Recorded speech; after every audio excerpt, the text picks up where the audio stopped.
رشوت ایک ایسا عظیم گناہ ہے جو شرعاً حرام، اخلاقاً ظلم اور قانوناً جرم ہے۔ رشوت لینے والا اور رشوت دینے والا دونوں جہنمی ہیں اور دونوں خسارے میں ہیں۔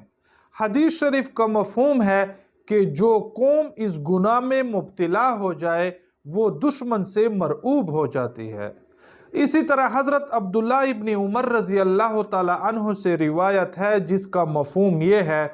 کہ رسول اللہ صلی اللہ علیہ وسلم نے فرمایا، رشوت لینے والے اور رشوت دینے والے پر اللہ پاک کی لعنت برستی رہتی ہے۔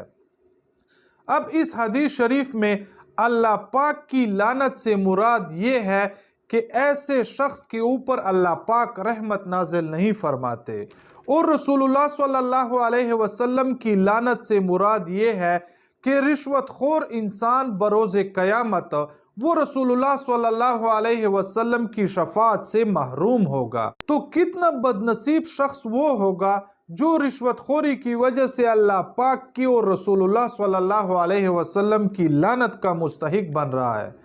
اس کے علاوہ ایک اور حدیث شریف کا مفہوم ہے کہ جس جسم کی پرورش وہ حرام غذا سے کی گئی ہو تو رسول اللہ صلی اللہ علیہ وسلم کے فرمان کے مطابق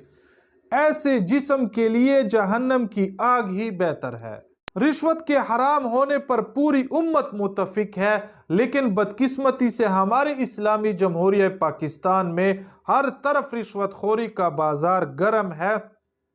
صدقہ جاریہ کی بجائے وہ رشوت جاریہ کا بازار گرم ہے، اور سب سے بڑھ کر افسوسناک امر یہ ہے کہ جو لوگ رشوت خوری میں ملوث ہیں وہ سب سے زیادہ اور اعلیٰ تعلیم یافتہ اور ڈگری ہولڈر اور بڑے بڑے اور نامور قسم کے جامعات کے فارغ التحصیل قسم کے لوگ ہیں۔ رسول اللہ صلی اللہ علیہ وسلم کے فرمان مبارک کے مفہوم کے مطابق رشوت خور انسان اس دنیا میں بھی ذلت اور رسوائی کا سامنا کرے گا، اور رسول اللہ صلی اللہ علیہ وسلم کے فرمان مبارک کے مفہوم کے مطابق رشوت خور انسان پر یوم قیامت کے دن اللہ پاک کی بھی لعنت ہوگی اور رسول اللہ صلی اللہ علیہ وسلم کی بھی لعنت ہوگی۔ حضرت عبداللہ ابن رواحہ رضی اللہ تعالی عنہ کو رسول اللہ صلی اللہ علیہ وسلم نے خیبر میں یہودیوں سے خراج اور ٹیکس وصول کرنے کے لیے مقرر کیا تھا۔ بمطابق معاہدے تو حضرت عبداللہ ابن رواحہ رضی اللہ تعالی عنہ ہر فصل پر جایا کرتے تھے اور خیبر کے یہودیوں سے وہ ٹیکس وصول کیا کرتے تھے۔ ایک یوم یہودیوں نے یہ مشورہ کیا کہ کیوں نہ حضرت عبداللہ ابن رواحہ کو کچھ نہ کچھ رشوت ہم دے دیں تاکہ وہ جو نصف حصہ ہے مطابق معاہدہ وہ ہم سے نہ لے اور کچھ زیادہ حصہ ہمارے پاس چھوڑ دیا کرے۔ تو خیبر کے یہودیوں نے اپنے خواتین کے جو زیورات تھے وہ جمع کیے، اور جس وقت حضرت عبداللہ ابن رواحہ رضی اللہ تعالی عنہ خیبر کے یہودیوں کے پاس آئے اور معاہدے کے مطابق ٹیکس وصول کرنا چاہا تو خیبر کے یہودیوں نے اپنے خواتین کے جو زیورات تھے وہ حضرت عبداللہ ابن رواحہ رضی اللہ تعالی عنہ کے سامنے پیش کیے۔ حضرت عبداللہ ابن رواحہ رضی اللہ تعالی عنہ نے خیبر کے یہودیوں کو مخاطب کر کے کہا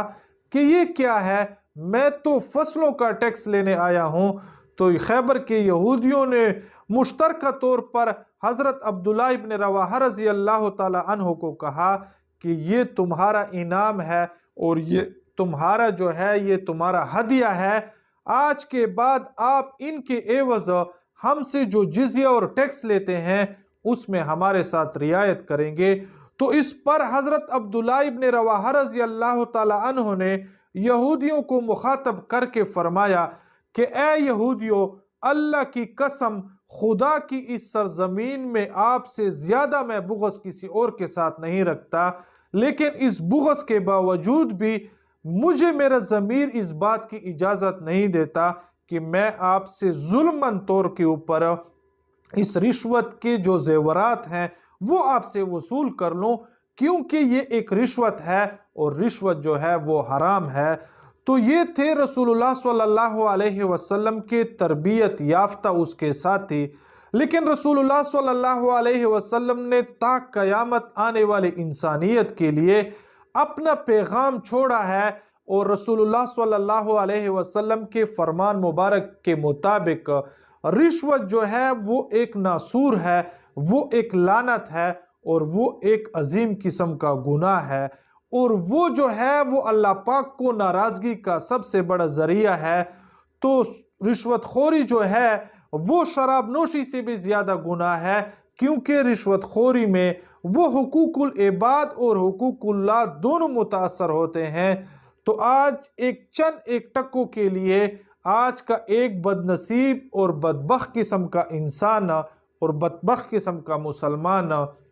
وہ چند ٹکوں کے لیے رشوت تو لے لیتا ہے، لیکن اس رشوت کا وبال جو ہے وہ اس دنیا میں بھی اس انسان پر رہے گا اور قیامت کے دن بھی اس انسان پر رہے گا۔ کتنی شرمندگی کی بات ہوگی کہ جب تمام مخلوق وہ باری تعالیٰ کے حضور کھڑے ہوں گے انصاف لینے، اور ایک رشوت خور انسان پر اللہ پاک کی بھی لعنت برس رہی ہوگی اور رسول اللہ صلی اللہ علیہ وسلم کی بھی لعنت برس رہی ہوگی۔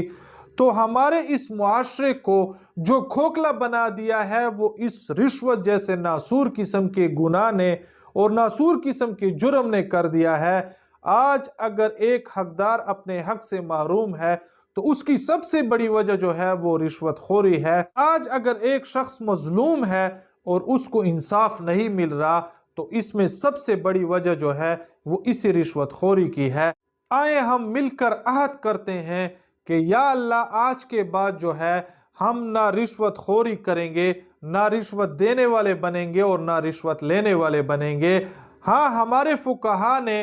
وہ رشوت دینے والے کے لیے کچھ نہ کچھ رخصت اس کو دی ہے، وہ اس حد تک دی ہے کہ اگر ایک شخص کو اس کا حق نہیں مل رہا یا اس کو اس کے حق میں تاخیر کی جا رہی ہے تو وہ بامر مجبوری اپنے دل کو منصف بنا کر